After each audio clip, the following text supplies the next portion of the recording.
खुशखबरी, भारत बायोटेक ने 2 साल से 18 साल एज ग्रुप वाले 525 स्वस्थ वॉलंटियर पर कोवैक्सीन का ट्रायल करने की अनुमति मांगी थी।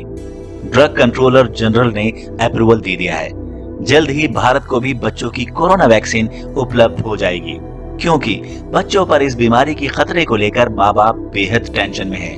विशेषज्ञों का कहना है कि कोरोना की तीसरी लहर बच्चों के लिए काफी खतरनाक साबित हो सकती है। दरअसल drug controller general of India ने कोवैक्सीन के 2 साल से 18 साल वाले लोगों पर ट्रायल की मंजूरी दे दी है।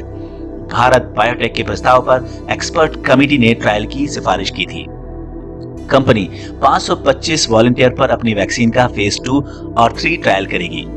खबरों के मुताबिक ये ट्रायल दिल्ली और पटना स्थित एम्स के अलावा कुछ अन्य मेडिकल संस्थानों में भी चलेगा। केंद्र सरकार ने कोवैक्सीन को इसी साल जनवरी में वयस्कों पर आपातकालीन इस्तेमाल की मंजूरी दी थी।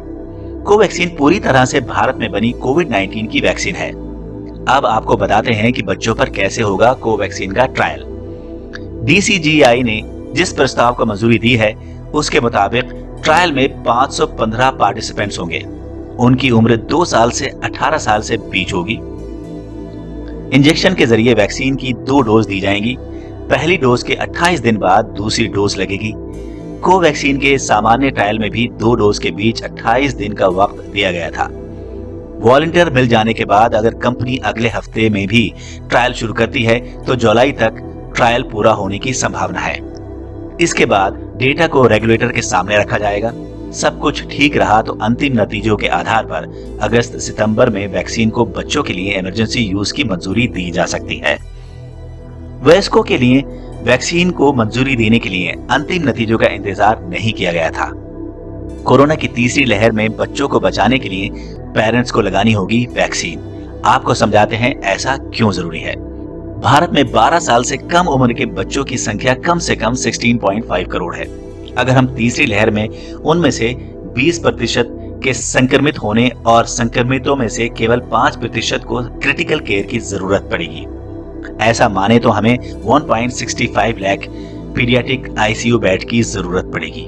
आज के हालात में हम वयस्कों के लिए 90,000 ICU बेड्स और बच्चों के लिए 2,000 से भी कम बेड्स के साथ संघर्ष कर रहे हैं। दूसरा, बच्चों को कोविड ICU में उनकी माँ या पिता के बिना नहीं छोड़ा जा सकता।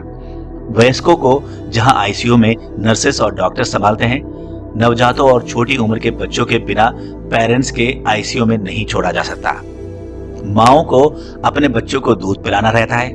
इसके अलावा यह भी ध्यान रखना होगा कि बच्चा ऑक्सीजन मास्क ना उतारे। कोविड ICU में बच्चों को सीडेट भी नहीं किया जा सकता, क्योंकि उन्हें ऑक्सीजन मेंटेन करने के लिए ठीक से सांस लेने की जरूरत है। इसका मतलब यह है कि हमें बच्चों की पेरेंट्स को जल्द से जल्द दोनों डोज के साथ वैक्सीन कराना होगा। हमें अगले कुछ दिनों में कम से कम 30 करोड़ युवा पेरेंट्स को वैक्सीन लगानी होगी। अमेरिका में फाइजर की वैक्सीन को 12 से 15 साल के बच्चों के बीच लगाने की मंजूरी मिल चुकी है। इसके अलावा मॉडर्ना भी अपनी वैक्सीन को बच्चों के लिए अप्रूव कराने की कोशिश में है। भारत में अभी तक किसी कंपनी की वैक्सीन को बच्चों के लिए अप्रूवल नहीं दिया गया है।